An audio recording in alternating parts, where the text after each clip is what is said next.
monde est un reproche, c'est l'histoire de Sylvia, de sa naissance au début des années 60 jusqu'à nos jours. C'est elle qui raconte sa vie ici. Elle la raconte dans le désordre d'ailleurs, et le livre sera une suite de va-et-vient entre un passé proche et un passé lointain, entre une adolescence presque sacrifiée et un âge adulte passé à errer et à chercher à être dans le monde, à en faire partie, à en être accepté. C'est un livre de lumière, c'est pas du tout un livre négatif, c'est un livre de quelqu'un qui est en quête de lumière, qui est en quête de l'autre, qui est en quête du monde, qui est en quête de sa place dans le monde, qui est en quête de l'amour et de la compréhension d'elle-même. C'est-à-dire qu'il y a quelqu'un qui est aussi d'une intuition incroyable et qui vit ça aussi comme une force, mais aussi comme une forme de, je dirais pas de damnation, mais comme une forme de handicap. Tout est écrit dans le désordre, c'est-à-dire que tout se mélange dans la tête de Sylvia, parce que tout est dans le désordre. On est dans des flashbacks, on est dans des flash-forward, on est dans des moments de petite enfance, dans des moments d'adolescence, on est dans des moments où elle est une jeune fille, des moments où elle est une jeune femme, et des moments où elle vieillit, et des moments aussi où elle se sent une force incroyable, et sait qu'elle va vaincre finalement, et sait qu'elle va rencontrer celle qu'elle attend, parce que c'est aussi un livre d'amour, c'est aussi un livre sur la littérature, c'est aussi un livre sur les livres, avec une constellation de références d'une certaine manière à certains écrivains qui peuplent la vie de Sylvia d'une certaine manière, qui l'aident à vivre, qui l'aident à comprendre le monde, qui l'aident aussi et qui lui font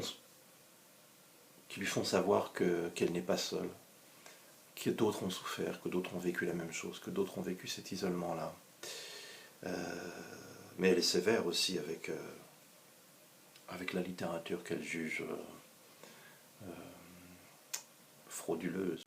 Alors, la question que je me suis posée à un moment, c'est la question de la légitimité. Avais-je le droit d'écrire au nom d'une femme? Avais-je le droit de raconter cette histoire? Et puis, voilà, je l'ai fait. Ça a pris beaucoup de temps parce que j'ai eu une attention aux mots particulièrement obstinée. Et j'avais envie de trouver exactement ce que je cherchais, c'est-à-dire d'exprimer exactement dans une écriture qui est parfois blanche et qui est parfois aussi exaltée, et parfois aussi lyrique, parfois aussi détachée, parfois aussi passionnée. J'avais envie de raconter l'histoire de Sylvia, raconter l'histoire de quelqu'un qui est profondément seul, qui est dans les hautes solitudes, qui est profondément malheureuse et qui attend désespérément, mais qui attend avec la certitude qu'elle va rencontrer l'amour, qu'elle va le trouver, qu'elle va trouver l'autre. Et le monde est un reproche, c'est pas un reproche adressé au monde, c'est au contraire plutôt une déclaration d'amour adressée au monde, et à sa cruauté, et à sa dureté, et à l'indifférence l'indifférence qu'elle vit depuis son enfance, qu'elle vit depuis sa petite enfance, et contre laquelle elle se protège par la lecture d'abord, et puis par un monde intérieur très, très profond, et puis très, très, très grand, et puis aussi peut-être par cette médiumnité, cette capacité qu'elle a de voir, de sentir, de ressentir, qui lui fait peur bien sûr, et qui en même temps est peut-être une force, c'est peut-être une lumière qui brille quelque part.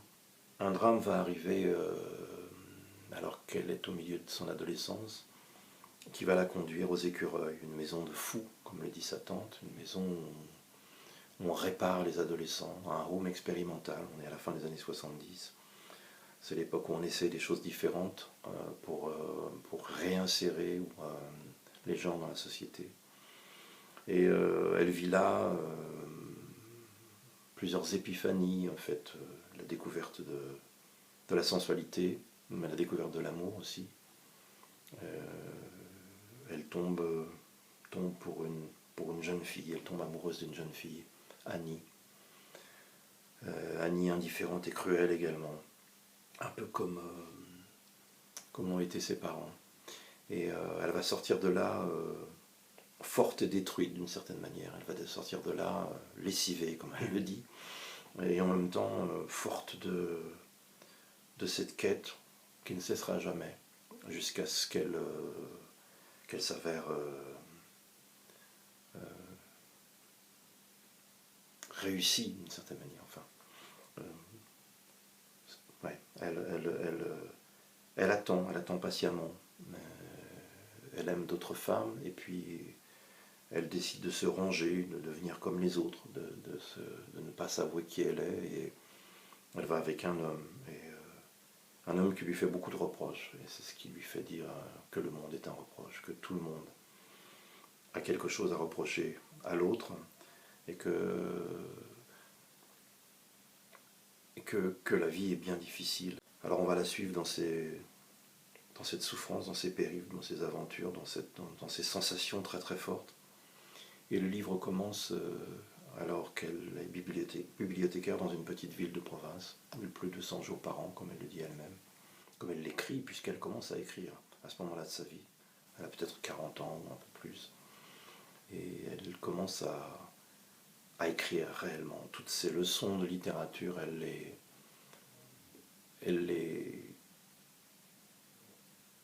s'en sert pour écrire.